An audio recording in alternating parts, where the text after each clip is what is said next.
श्री शिवाय नमस्तुभ्यम दोस्तों। भोले बाबा का आशीर्वाद आप लोगों पर हमेशा बना रहे। मेरे YouTube चैनल महाकाल की दीवानी पर आपका स्वागत है। मेरी दी हुई जानकारी अगर आप लोगों को अच्छी लगे तो प्लीज़ मेरे चैनल को सब्सक्राइब कीजिए, जिससे नई नई जानकारियाँ आप लोगों को मिलती रहें। राधे राधे दोस्तों, मैं आपको माघ मास का मातम अध्याय 9 सुनाने जा रही हूँ।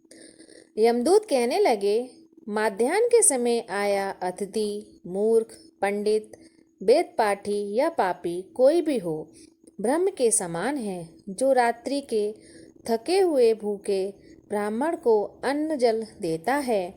माध्याह्न के समय जिसके घर आया हुआ अतिथि निराश नहीं जाता, वह स्वर्गवासी होता है।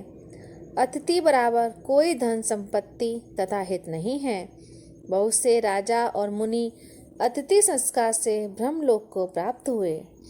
जो एक समय आलस से भी अतिथि को भोजन करा दे, वह यम द्वार नहीं देखता।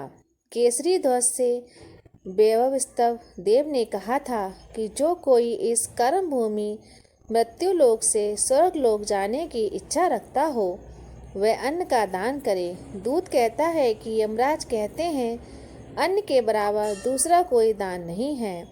जो गर्मियों में जल, सर्दी में ईंधन और सदैव अन्न का दान करते हैं, वह कभी यम के दुख नहीं उठाते।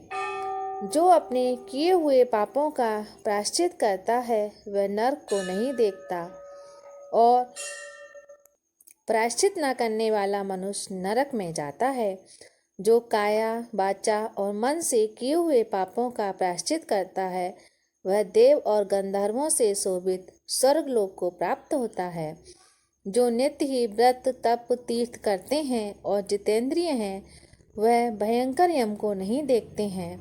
नित्य धर्म करने वाला दूसरे का अन्न, भोजन और दान त्याग दे। नित्य स्नान करने से बड़े बड़े पाप का नाश होकर यम को नहीं देखता।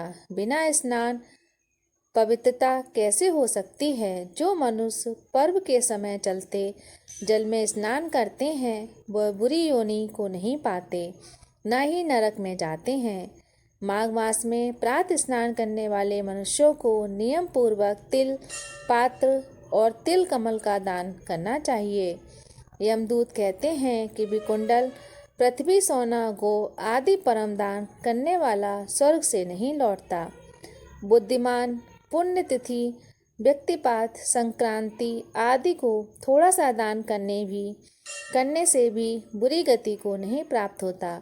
सत्यवादी, मौन रहने वाला, मीठा बोलने वाला, क्षमाशील, नीतिमान, किसी की निंदा न करने वाला, सब प्राणियों पर दया करने वाला, पराये धन को तृण के समान समझने वाला मनुष्य कभी नरक को नहीं भोगता।